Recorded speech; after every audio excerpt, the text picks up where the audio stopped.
नमस्कार, जय हिंद, वंदे मातरम। बच्चों कैसे हो? आशा है सभी बच्चे बहुत अच्छे होंगे। मैं अमित कुमार एक बार फिर एक नए वीडियो के साथ में आप लोगों के साथ में उपस्थित हूँ। तो आज की जो वीडियो है उसमें हम सीखते हैं कि इकाई, दहाई, सैकड़ा और हज़ार, 10,000 आदि के अंकों की गुणा जो है वो किस प्रकार से की जाती है। इसको समझने के लिए हमारे पास एक मल्टीप्लिकेशन चार्ट है और इसकी हेल्प से हम इसको करेंगे।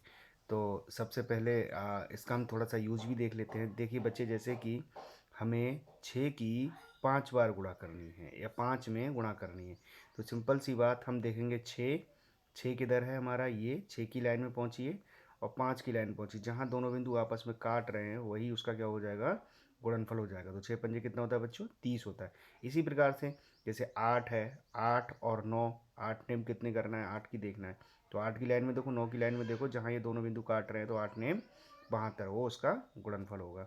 चलिए आगे बढ़ते हैं, एक सवाल के माध्यम से समझने का प्रयास करते हैं।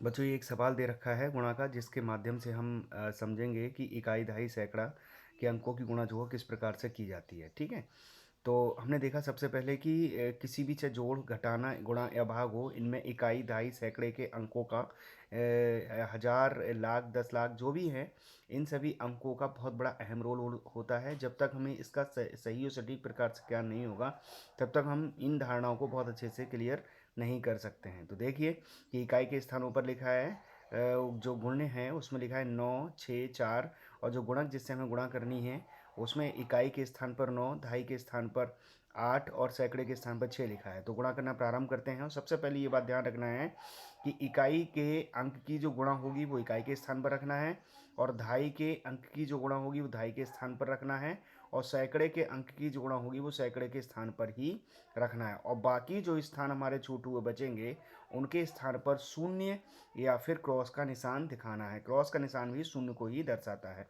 चलिए तो गुणा स्टार्ट करते हैं। 9 नेम कितना हुआ, 81 हुआ, और 81 में जो इकाई है वो 1 और दहाई 8। तो इस दहाई को जब इकाई की अगली, जब दहाई के अंक में गुणा करेंगे तो उसमें जोड़ेंगे। तो 9 छः कितना हुआ, 54 हुआ। 54 और 8 जो थे वो हमारे कितने हुए, 62 हुए। ठीक, अब इस प्रकार से लिखा गया 62, मतलब इस प्रकार से जो 62 है उसमें सैकड़े का अंक जो हमें 6 मिल रहा है कि अगले सैकड़े के अंक में जोड़ने के लिए। तो 9 की गुणा करें, 9 चौक 36, 36 में अगला जो हमें सैकड़े के अंक में जोड़ने के लिए अंक मिला था वो कितना है, 6। तो 36 6 42। इसी प्रकार से हम 8 की कर लेंगे, 8 नेम 72। अब ये दहाई का अंक है तो इसकी देखा हमने, दहाई के अंक का जो गुणनफल हुआ वो दहाई के ही अंक के नीचे रखा। ठीक है, क्योंकि दहाई के अंक से जब गुणा करेंगे इकाई के अंक में तो हमें क्या मिलेगी, दहाई ही मिलेगी। इस प्रकार से इसका गुणनफल हमने दहाई के नीचे ही रखा। जैसे 8 नेम 72, और हासिल या जो दहाई के अंक के या जो सैकड़े के अंक में जोड़ने के लिए जो अंक प्राप्त हुआ है वो हुआ है 7। तो आप देखें, 8 छंग 48, 8 छंग 48, और दहाई के अंक पे जोड़ने के लिए हमें 7, तो जोड़ेगा 48 और 7 55। और फिर हमारे हासिल या जो सैकड़े के अंक में जोड़ना है वो कितना प्राप्त हुआ, हमें 5। ठीक, अब गुणा कीजिए, 8 चौक 32, 32 और 5 37। तो इस प्रकार से इस दहाई के अंक की भी गुणा क्या हुई, कंप्लीट हुई। अब सैकड़े के अंक की गुणा करेंगे तो अंक जो लिखेंगे वो सैकड़े के नीचे ही लिखेंगे। जैसे कि मैंने लिखा है 6 नेम 54, 54 का 4 हासिल लगे हमारे 5, जो कि दहाई के अंक में जोड़ने का काम करेगा। 6 छंग 36, और 36 और 5 जो है वो कितना हुआ, 41। ठीक, 41, क्योंकि 5 जो था हमारे दहाई के अंक से प्राप्त हुआ था। अब क्या करेंगे, इस 6 की गुणा सैकड़े के अंक में करेंगे। सैकड़े जो लिखा हुआ है तो 6 चौक 24, 24, और जो हमें मिला था सैकड़े के अंक में जोड़ने के लिए वो 4 मिला था, तो जोड़ के कितना हुआ, 28 हुआ।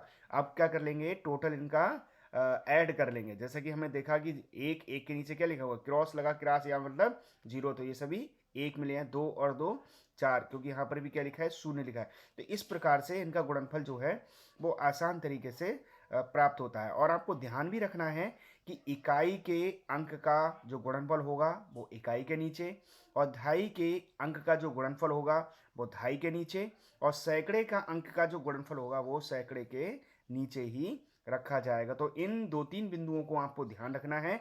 और जब ये 2-3 बिंदु आप ध्यान रखेंगे बहुत अच्छे से तो गुणा में शायद जो है गलती होने के चांसेस जो हैं वो बहुत कम ही होंगे। कि इकाई का, दहाई का, सैकड़े का, हज़ार का, 10,000 का, इन अंकों का बहुत बड़ा रोल है। आगे देखते हैं, एक छोटा सा और उदाहरण है। उसे भी समझने का प्रयास करते हैं। इसमें देखा हमने 0 आया है और 0 इकाई के स्थान पर है और ये सब हम जानते हैं कि 0 की जब किसी अंक से गुणा की जाती है तो वो हमें 0 ही प्राप्त होता है। अब 0 जब इकाई के स्थान पर है तो गुणा के लिए जो अंक तैयार है वो कितना है, 2 है। अब 2 से हम इसमें गुणा किए हैं, 2 छंग 12 और 2 सत्ते 14, 14 1 15, क्योंकि दहाई के स्थान पर जो है दहाई का ही गुणनफल लिखा जाएगा, इसलिए 2 को दहाई के स्थान पर ही लिखा गया है। और 2 में 18, 18 1 19।